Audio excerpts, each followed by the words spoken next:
Hello there, Internet. Welcome to Sans, where we desperately try and find something other LEGO YouTubers haven't already covered. And I think we may have found one. Yeah, that's right. It's a Bionicle set. No, wait. It's a Bionicle board game. Eat your heart out, LJ. Oh yeah. Call me Victor Berg, because we're diving deep here. Wait, no, not... You didn't get that? Okay, fine, then what about this? Call me Thomas More, because I'm clutching for straws. Really? You didn't get that one either? Grow some culture, Internet. You're letting me down. Come on. Okay, with those unimaginably old references out of the way, on to the review. This, set came out right at the beginning of the theme's life. For many of those ball-joint crazed fans, this was the peak of LEGO. But that was the same year where Jack Stone was in full swing and Galador was right about to hit really, really hard. Not to forget that LEGO was facing bankruptcy. So, you know, best of the best, right? Hey, let's not dwindle on past problems that LEGO themselves have gone over extensively. No. Let's focus on this board game you have probably never seen before. Also, side note, please stay tuned to the end of the episode. We have some news regarding the channel that we'd like all of our viewers to see.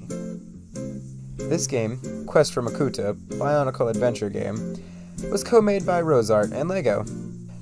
I'm not entirely sure how the job got split up between the two companies, but if I were a betting man, and I am, it's starting to get me into some serious trouble.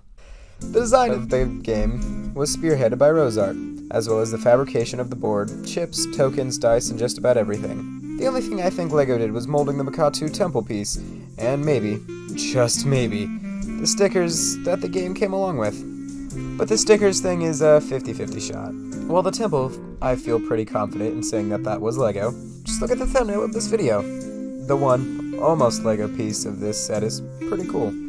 With a ton of connection points to work with, it would be neat to see what a talented mech builder could do with this unique piece. I do want to give a bit of a disclaimer with this. The store Corbin picked this up was adamant about this being brand. It even had the shrink wrap on it, with holes, but still, it was in really good shape for a game that came out in 2001. Little did we know that it was used, but came with almost 2 complete games inside.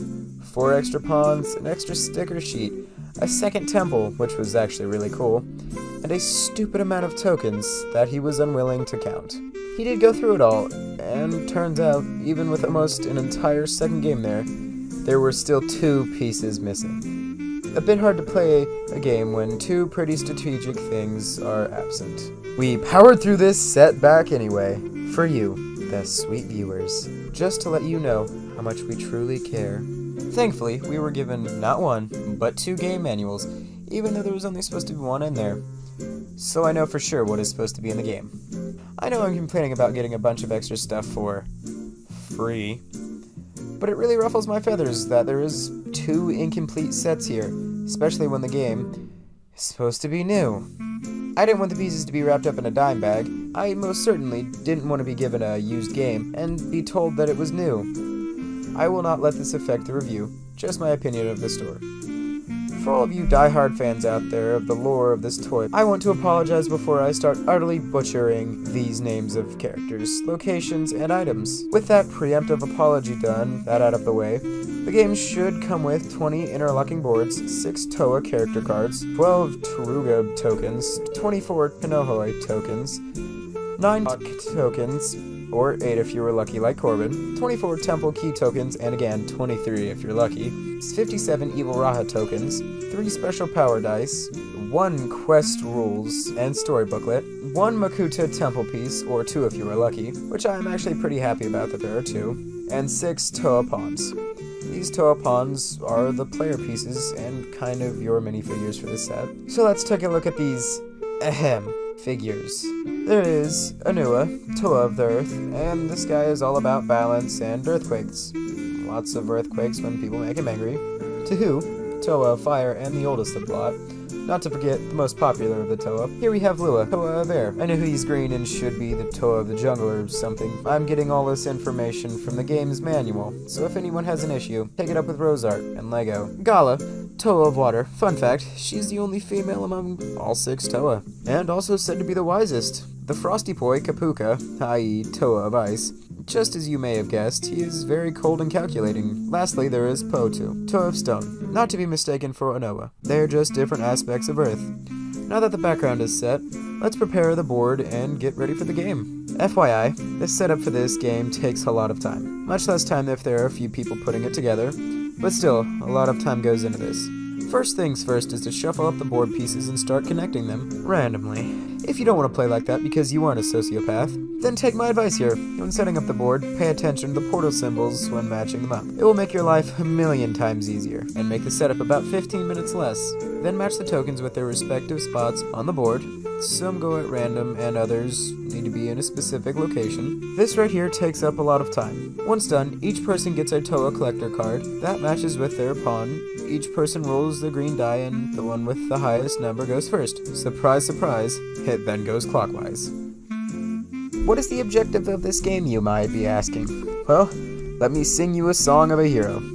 Without actually singing, because you probably don't want your ears to bleed. Your goal is to be the first player, or rather Toa, to gain access to the mountain and stop the devilish Unalak, Makuta, using keys you have found during the game. But it is dangerous to go alone, so you need to gain support through Turunga and Kanohoi tokens. Each Kanohoi represents a mask. Each mask gives you an additional power. There are the likes of Miru, that lets you skip to any point on the map, or Hao, giving you 5 points to each dice roll of your choice, while Taruga increases the value of your dice rolls. With the good, there is also bad. Bad in this particular setting are the Rai. You have to battle them with dice rolls, needing a high enough number to beat one. The stronger the Rai, the bigger the number. If you win, you get another turn. If you lose, well, we all know gambling has its risks, because I sure do. If you don't roll the right number, you lose a temple key. Overall, this game is made to be fun, and to be a challenge. Even in the manual, it states that you can bend the rules to allow for a more enjoyable experience, as long as everyone agrees with that change, of course. We don't want any Monopoly mishaps here. For anyone experienced with the lore of Bionicle, this game is a great introduction to the original history. Really, it's pretty much a crash course, or better yet, a dummy's guide. Personally, it gave me a much deeper understanding of the history without needing to read the comics, books, or watch any of the shows. Because, by now you should know, my lazy butt really appreciates stuff like this. And if you are an avid fan of Bionicle, I would highly recommend Quest for Makuta. It is actually fun to play, and arguably less complicated than you would think. If you are a really big fan of LEGO in general, I would also recommend this, even if it's just for the collectability factor. For everyone else, I would take a hard pass.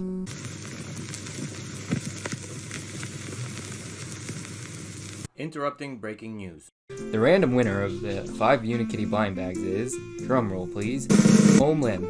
To receive the kitties, send your mailing address to sansviewermail@gmail.com. Congratulations, Home Lim. Now back to your scheduled program.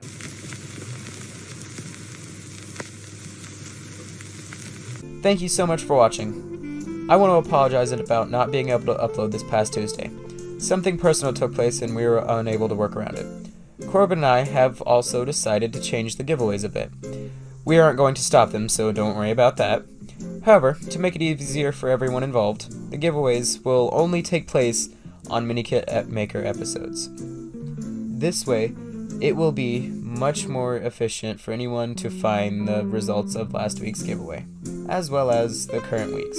This will also give a little more time between each announcement. I'll give this message in a few more videos so everyone knows. Thank you all so much for your understanding. So hey, if you liked the video, why not leave it a like? Tell us how much you like about the lore of Bionicle down below.